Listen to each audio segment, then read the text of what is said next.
Center yourself. What have I always told you? I think the lead actress who played Kaylee, she did a phenomenal job.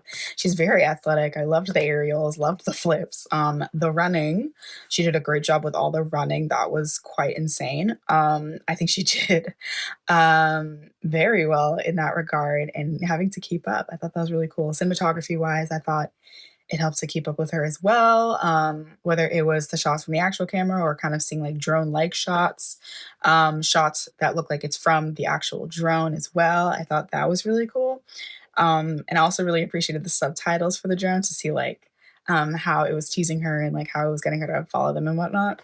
I thought it was funny how she's such a klutz. I thought it was really interesting to be an assassin's apprentice or someone who wants to be an assassin, but you're a klutz. So I really liked the irony of that. And the ending scene where she fell, I think that was quite hysterical. But, you know, it all worked out. So yay for her. So yeah, I commend the cinematographer. I feel like that was definitely what set the piece apart. I think it was really cool how that became such an asset to the story. I thought this was a well done setup, a well done piece.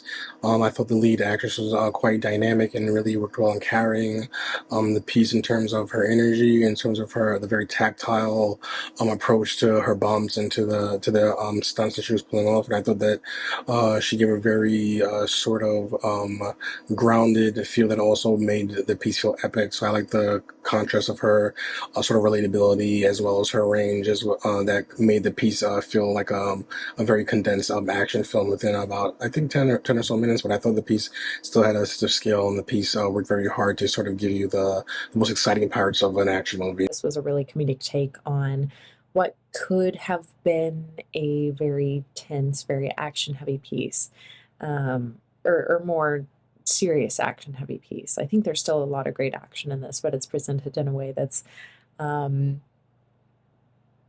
lighthearted and ironic and filled with physical comedy. I think it achieves that really, really well. I think it's such a great juxtaposition to have an assassin and someone being just so dopey and klutzy.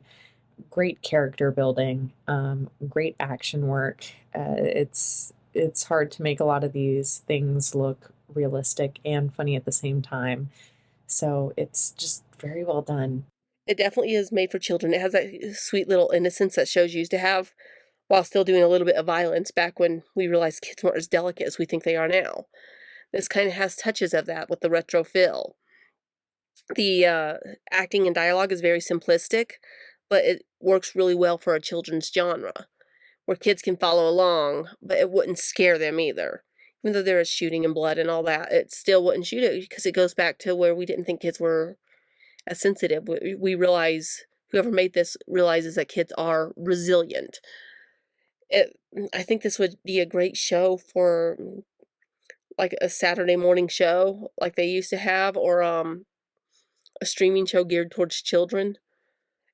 Because I think a lot of them would really like it on something early morning to get out of the way with, because it's simplistic, it's not traumatizing or anything like that. I think it's something that a lot of kids, both boys and girls, would probably enjoy. Really like the martial arts action. The lead actress did a great job. Love seeing, especially like the scene in the beginning where she's working out and doing her martial arts. It's really cool. All the sci-fi aspects and everything was fun. Building a fun mythology. Got some Star Trek actors in there. That's pretty great, pretty awesome to see that. And it's just got kind of a fun pace, comic book feel. Reminds me of some of like a lot of the syndicated sci-fi action shows that were on in the 90s. So that's a lot of fun. It kind of reminds me of Spy Kids, but where the main characters are a bit older and there's more actual violence. I thought the creative tech ideas were really cool and very imaginative.